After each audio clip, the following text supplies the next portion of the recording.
Hi ಎಲ್ರಿಗೂ ನಮಸ್ಕಾರ. Welcome back to my new vlog. ಮನೆಯವರೆಲ್ಲರೂ ಆಚೆ ಹೋಗೋಣ ಅಂತ ಹೋಗ್ತಾ ಇದ್ದೀವಿ. ಅಕ್ಕ ಡ್ರೈವ್ ಮಾಡ್ತಾ ಇದ್ರು, ಮುಂದೆ ನಾನು ಪಾಪು ಕೂತಿದ್ವಿ, ಹಿಂದೆ ಸೋನು ಐರಾ ಅತ್ತೆ ಕೂತಿದ್ರು. ಮನೆ ಕನ್ಸ್ಟ್ರಕ್ಷನ್ ನಡೀತಾ ಇರೋದ್ರಿಂದ ಮಾವ ಬರಲಿಲ್ಲ. ಇಷ್ಟೂ ಜನ ಗರ್ಲ್ಸ್ ಮಧ್ಯದಲ್ಲಿ ಇವನೊಬ್ಬನೇ ಬಾಯ್ ಇರೋದು. ನಮ್ಮೆಲ್ಲರನ್ನು ಸೇಫ್ ಆಗಿ ಕರ್ಕೊಂಡೋಗಿ ಕರ್ಕೊಂಬರೋ ಜವಾಬ್ದಾರಿ ಈಗ ಈ ಪುಟ್ಟ ಯಜಮಾನ್ರದು. ಅಕ್ಕನ ಫೋನಲ್ಲಿ ಸಾಂಗ್ಸ್ ಪ್ಲೇ ಮಾಡ್ತಾ ಇದ್ವಿ, ಬಟ್ ಸಾಂಗ್ ಕೇಳಿದಕ್ಕಿಂತ ಕಾಲ್ಸ್ ಅಟೆಂಡ್ ಮಾಡಿದ್ದೆ ಜಾಸ್ತಿ. ತುಂಬಾನೇ ಕಾಲ್ಸ್ ಬರ್ತಾ ಇತ್ತು. ಐರನ್ನ ಇವತ್ತು ಸ್ಕೂಲಿಗೆ ಕಳ್ಸಿರ್ಲಿಲ್ಲ. ವೀಕ್ ಡೇಸ್ ಅಲ್ಲಿ ಹೋದ್ರೆ ಸ್ವಲ್ಪ ರಶ್ ಕಮ್ಮಿ ಇರುತ್ತೆ, ವೀಕೆಂಡ್ಸ್ ಅಲ್ಲಿ ಹೋದ್ರೆ ಜಾಸ್ತಿ ಅಂದ್ಬಿಟ್ಟು ಇವತ್ತು ಅವಳು ಸ್ಕೂಲ್ಗೆ ಆಬ್ಸೆಂಟು. ನಾವು ಕೂಡ ಎಲ್ಲೂ ಹೋಗೇ ಇರಲಿಲ್ಲ, ತುಂಬಾ ದಿನ ಆಗೋಗಿತ್ತು.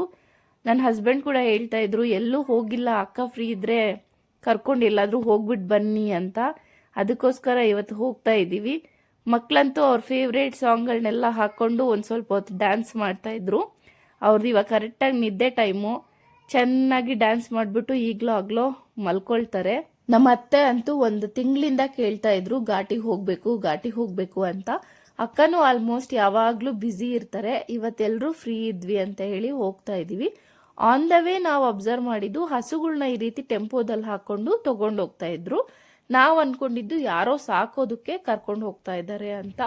ಬಟ್ ಆಮೇಲೆ ಗೊತ್ತಾಯ್ತು ಅಲ್ಲಿ ದನಗಳ ಜಾತ್ರೆ ನಡೀತಾ ಇದೆ ಅಂತ. ರೋಡ್ ತುಂಬಾ ಎಷ್ಟೊಂದು ಹಸುಗಳನ್ನ ಈ ರೀತಿ ಕಟ್ಕೊಂಡಿದ್ರು. ಸುತ್ತಮುತ್ತ ಇರೋ ರೈತರೆಲ್ಲ ಅವರವರ ಹಸುಗಳನ್ನ ಕರ್ಕೊಂಡ್ ಬಂದಿದ್ರು.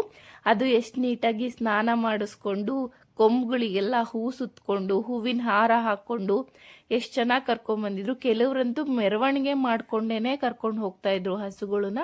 ಮಕ್ಕಳಂತೂ ಇಷ್ಟೊಂದು ಹಸುಗಳನ್ನ ನೋಡಿ ತುಂಬಾನೇ ಖುಷಿ ಪಡ್ತಾ ಇದ್ರು. ಅಂಬ ಅಂಬ ಅಂತ ಹೇಳ್ಕೊಂಡು ಆನ್ ದ ವೇ ಈ ರೋಡ್ ಕ್ರಾಸ್ ಆಗೋವರೆಗೂ ಅವ್ರು ಎಂಜಾಯ್ ಮಾಡಿದಷ್ಟು ಇನ್ಯಾರು ಎಂಜಾಯ್ ಮಾಡಿಲ್ಲ. ಹಾಗೆ ಅಲ್ಲಿ ಕಡ್ಲೆಪುರಿ ಅಂಗಡಿ ಎಲ್ಲ ಇತ್ತು. ಅದನ್ನ ನೋಡಿ ನಮ್ಮೂರಿನ ಜಾತ್ರೆನೇ ನಮ್ಗೆ ನೆನಪಾಗ್ತಾ ಇತ್ತು. ನಾವಂತೂ ಸಂತೆ ಆಗಿರ್ಬೋದು ಜಾತ್ರೆ ಆಗಿರ್ಬೋದು ಕಡ್ಲೆಪುರಿನೇ ಜಾಸ್ತಿ ತಗೊಂಬರೋದು. ಈಗ ತಾನೇ ಜಸ್ಟ್ ಘಾಟಿಗೆ ರೀಚ್ ಆಗಿದ್ದೀವಿ. ಅಕ್ಕ ಕಾರ್ನ ಪಾರ್ಕ್ ಮಾಡ್ಬರಕ್ ಹೋಗಿದ್ದಾರೆ. ಎಂಟ್ರಿ ಆಗಿದ ತಕ್ಷಣನೇ ನಮಗ್ ಸಿಗೋದು ನಾಗರಕಲ್ಲು. ಇಲ್ಲಿ ತುಂಬಾನೇ ನಾಗರಕಲ್ಲುಗಳನ್ನ ಪ್ರತಿಷ್ಠಾಪನೆ ಮಾಡ್ಬಿಟ್ಟಿದ್ದಾರೆ. ಸೊ ಇವಾಗ ದೇವಸ್ಥಾನಕ್ಕೆ ಹೋಗಿ ಫಸ್ಟ್ ದರ್ಶನ ಮಾಡ್ಕೊಂಡು ಬರೋಣ ಅಂತ ಹೇಳಿ ಹೋಗ್ತಾ ಇದೀವಿ. ಐರಾ ಚಿಕ್ಕವಳಿದ್ದಾಗ ಇಲ್ಲಿಗೆ ಬಂದಿದ್ದು, ಐರಾ 1.5 ವರ್ಷ ಇದ್ದಾಗ ಬಂದಿದ್ದು ಅನ್ಸುತ್ತೆ. ಇವಾಗ್ಲೇ ಬರ್ತಾ ಇರೋದು, ಮತ್ತೆ ಬರೋದಕ್ಕೆ ಟೈಮ್ ಆಗೇ ಇರ್ಲಿಲ್ಲ.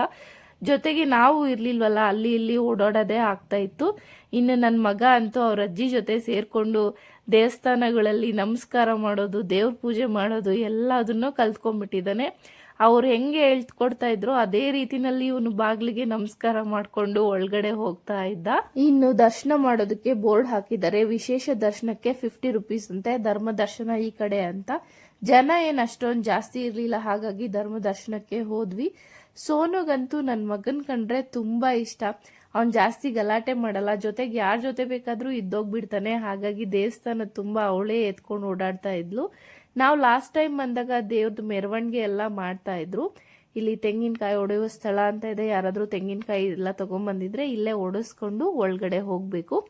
ಇನ್ನು ದೇವಸ್ಥಾನದ ಒಳಗಡೆ ಕನ್ಸ್ಟ್ರಕ್ಷನ್ಸ್ ನಡೀತಾ ಇದೆ. ದೇವಸ್ಥಾನದ ಸುತ್ತ ಏನೋ ಕೆತ್ತನೆ ಎಲ್ಲ ಮಾಡ್ತಾ ಇದ್ದಾರೆ. ಹಾಗಾಗಿ ಮೆಟೀರಿಯಲ್ಸ್ ಎಲ್ಲದನ್ನು ದೇವಸ್ಥಾನದ ಒಳಗಡೆನೆ ಹಾಕೊಂಡ್ಬಿಟ್ಟಿದ್ದಾರೆ. ಹಾಗಾಗಿ ಕೂಡ ಜನ ಅಷ್ಟೊಂದು ಜಾಸ್ತಿ ಇರ್ಲಿಲ್ಲ. ಲಾಸ್ಟ್ ಟೈಮ್ ಬಂದಿದ್ದಾಗ 3 ಲೈನ್ ಅನ್ನ ದಾಟ್ಕೊಂಡು ಹೋಗ್ಬೇಕಾಗಿತ್ತು, ಅಷ್ಟು ಜನ ಇದ್ರು. ಇವಾಗ ಸಿಂಗಲ್ ಲೈನ್ ಮಾಡ್ಬಿಟ್ಟಿದ್ದಾರೆ. ಹಾಗಾಗಿ ದರ್ಶನ ಬೇಗ ಆಯ್ತು, ತುಂಬಾ ಚೆನ್ನಾಗಾಯ್ತು. ದರ್ಶನವನ್ನ ಮುಗಿಸ್ಕೊಂಡು ಇವಾಗ ಆಚೆ ಬಂದ್ವಿ. ಪಾಪು ನಾಮಕರಣ ಟೈಮಲ್ಲಿ ಇವನ ಹೆಸರಲ್ಲಿ ಸುಬ್ರಹ್ಮಣ್ಯ ಸ್ವಾಮಿಗೆ ಪೂಜೆ ಮಾಡಿಸ್ಬೇಕು ಅಂತ ಹೇಳಿದ್ರು. ಆ ಟೈಮಲ್ಲಿ ನಮಗೆ ಮಾಡಿಸೋದಕ್ಕಾಗಿರ್ಲಿಲ್ಲ. ಹಾಗಾಗಿ ಇವತ್ತು ಅವನ ಹೆಸರಲ್ಲಿ ಅಭಿಷೇಕಕ್ಕೆ ಕೊಡೋದಕ್ಕೆ ಬಂದಿದ್ವಿ. ಇನ್ನು ದೇವಸ್ಥಾನದ ಹೊರಗಡೆ ತೀರ್ಥ ಪ್ರಸಾದವನ್ನ ಕೊಟ್ಟರು. ಅಭಿಷೇಕವನ್ನ ಕೂಡ ಮಾಡ್ತಾ ಇರ್ತಾರೆ. ನಾವು ಅಭಿಷೇಕವನ್ನ ತಗೊಂಡು ಊಟದ ಸಮಯ ಆಗಿದ್ರಿಂದ ಅಲ್ಲಿ ಊಟದ ವ್ಯವಸ್ಥೆ ಕೂಡ ಇರುತ್ತೆ, ಊಟ ಮಾಡೋಣ ಅಂತ ಹೇಳಿ ಬಂದ್ವಿ. ಇನ್ನು 1 ಗಂಟೆ ಆಗಿದ್ರಿಂದ ಅಡ್ಗೆ ಮಾಡಿರ್ಲಿಲ್ಲ.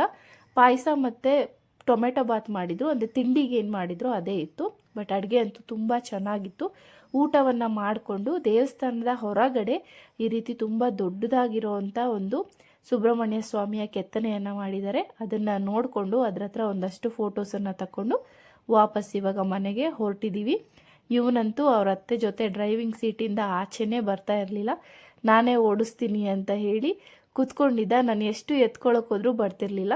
ಇನ್ನು ವಾಟರ್ ಮೆಲನ್ ಬೇಕು ಅಂತ ಇವಳು ಹಠ ಮಾಡ್ತಾ ಇದ್ಲು. ಹಾಗಾಗಿ ವಾಟರ್ ಮೆಲನ್ ಅನ್ನ ಕೊಡಿಸ್ಕೊಂಡು ಇವಾಗ ವಾಪಸ್ ಮನೆಗೆ ಹೋಗ್ತಾ ಇದ್ದೀವಿ. ನೋಡಿ, ನಾನು ಅವಾಗಲೇ ಹೇಳ್ದಂಗೆ ಹಸುಗಳನ್ನ ಎಷ್ಟು ಗ್ರ್ಯಾಂಡ್ ಆಗಿ ರೆಡಿ ಮಾಡ್ಕೊಂಡು ಕರ್ಕೊಂಡು ಹೋಗ್ತಾ ಇದ್ದಾರೆ.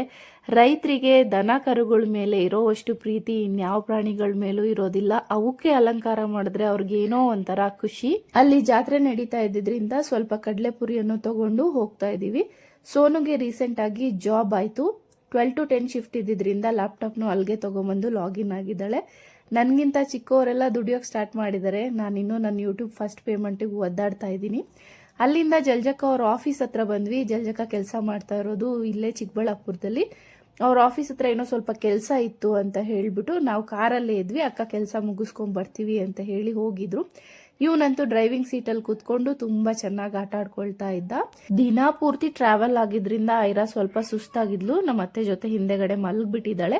ಇನ್ನು ಈ ಮನೆ ಪಕ್ಕದಲ್ಲಿ ಒಂದು ಚಿಕ್ಕದಾಗಿರುವಂತ ಜಾಗ ಇದೆ. ಅವ್ರು ಅದ್ರಲ್ಲಿ ಏನೇನೆಲ್ಲ ಬೆಳೆದಿದ್ದಾರೆ ಅಂತ ನೋಡಿ. ಬಾಳೆಗೊನೆ ಬೆಳೆದಿದ್ದಾರೆ, ತೊಗರಿಕಾಯಿ, ಅವರೆಕಾಯಿ, ಮನೆಗೆ ಏನೇನೆಲ್ಲ ತರಕಾರಿಗಳು ಬೇಕೋ ಅವ್ರು ಇಲ್ಲೇನೆ ಬೆಳ್ಕೊಳ್ತಾ ಇದ್ದಾರೆ.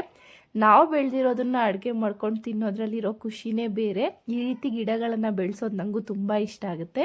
ಇನ್ನು ಅಕ್ಕ ಅವ್ರ ಆಫೀಸ್ ಹತ್ರನೂ ಕೂಡ ಅಷ್ಟೇ ತುಂಬಾ ಗಿಡಗಳನ್ನ ಬೆಳೆಸಿದ್ದಾರೆ. ದೊಡ್ಡಪತ್ರೆ ಗಿಡ ಆಗಿರ್ಬೋದು, ಕೊತ್ತಂಬರಿ ಸೊಪ್ಪು, ವಿಳೆದೆಲೆ, ಏನೇನೆಲ್ಲ ಬೆಳೆದಿದ್ದಾರೆ. ವಿಳೆದೆಲೆ ಅಂತೂ ತುಂಬಾ ಚೆನ್ನಾಗಿ ಹತ್ಕೊಂಡಿತ್ತು. ನನ್ನ ತಮ್ಮ ಪಾಪ ಪ್ರತಿ ಸಲ ಬಂದಾಗ್ಲೂ ಇಲ್ಲಿಂದ ತಗೊಂಡೋಗಿ ವಿಳೆದೆಲೆ ಬಳ್ಳಿ ಹಾಕ್ತಾನೆ. ಅದು ಹಂಗೆ ಒಣಗೋಗುತ್ತೆ. ಇಲ್ಲಿ ಇಷ್ಟು ಜಾಗದಲ್ಲೇ ಅಷ್ಟು ಚೆನ್ನಾಗಿ ಹತ್ಕೊಂಡಿರೋದು ನೋಡಿ ನಂಗಂತೂ ಆಶ್ಚರ್ಯ ಆಯಿತು. ಮೇ ಬಿ ಮಣ್ಣು ಕೂಡ ವ್ಯತ್ಯಾಸ ಆಗತ್ತೆ ಅನ್ಸುತ್ತೆ ಗಿಡಗಳಿಗೆ. ಸೊ ಇದಾಗಿತ್ತು ಇವತ್ತಿನ ವ್ಲಾಗ್. ಸಿಗ್ತೀನಿ ಮತ್ತೆ ಮುಂದಿನ ವ್ಲಾಗಲ್ಲಿ. ಅಲ್ಲಿವರೆಗೂ take care and thank you so much.